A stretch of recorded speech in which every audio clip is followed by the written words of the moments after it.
we're done. One of the problems with postmodernism is that, and this is a big problem, like this is a fatal problem apart from the fact that it's incoherent and there's no value structure in it and it's fundamentally divisive and destructive. There's a logical problem with it too that's even worse. And so you might be noticing that the LGBT set of acronyms keeps growing, eh? And it's kind of a form of its own parody in some sense. It's like, well, I'm oppressed. It's like, yeah, you are. And, well, I'm oppressed too. Yeah, you're also oppressed. And maybe I'm even oppressing you, being part of this other marginalized group, but at least we share our oppression. Well, I'm also oppressed. Well, so am I. I'm oppressed too. It's like, okay, so here's a problem. There's a big problem here. The problem is, it's true. You're oppressed, you're oppressed, you're oppressed, you're oppressed. God only knows why. Maybe you're too short, or you're not as beautiful as you could be, or you know, your grandparent was a serf, likely, because almost everybody's great-grandparent was. It's like, you know, and you're not as smart as you could be, and you have a sick relative, and you have your own physical problems, and it's like, frankly, you're a mess. And you're oppressed in every possible way, including your ancestry and your biology, and the entire sum of human history has conspired to produce victimized you with all your individual pathological problems. It's like, yes, true.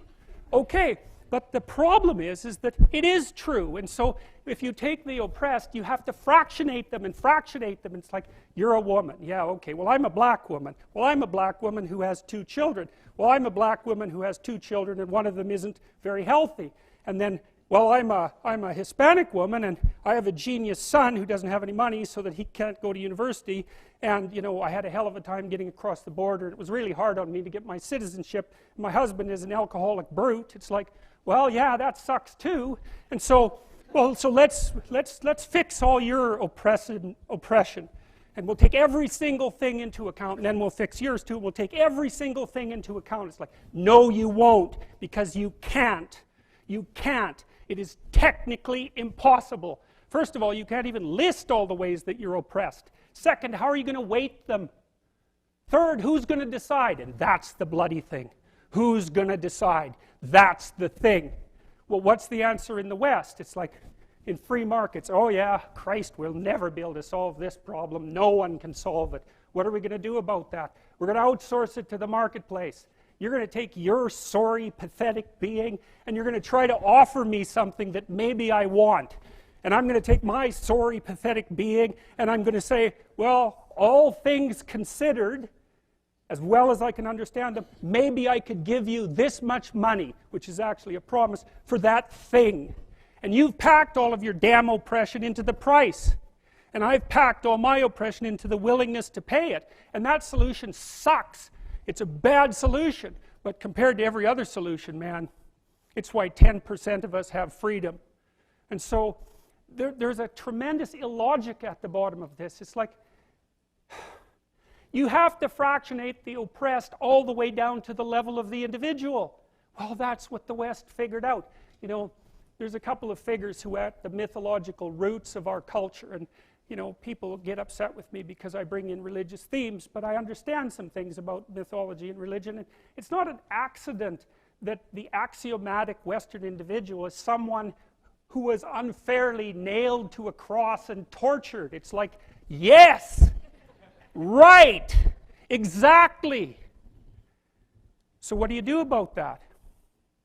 Well, I thought about that for a long time too. It's like, well, you don't get together in a damn mob, because all that does is allow you to be as horrible as you could possibly imagine and suffer from none of the consequences. That's a bad idea.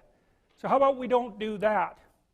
Well, there's a deep idea in the West too. It's like, pick up your damn suffering and bear it and try to be a good person so you don't make it worse. Well, that's a truth, you know. I read a lot about the terrible things that people have done to each other. You just cannot even imagine it. It's so awful. So you don't want to be someone like that.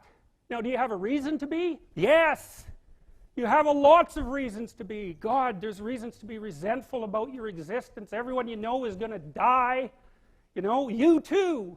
And there's going to be a fair bit of pain along the way, and lots of it's going to be unfair. It's like, yeah, no wonder you're resentful. It's like act it out and see what happens. You make everything you're complaining about infinitely worse.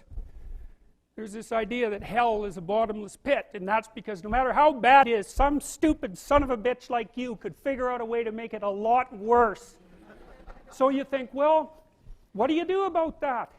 Well, you accept it. That's what life is like. It's suffering. That's what the religious people have always said. Life is suffering. Yeah.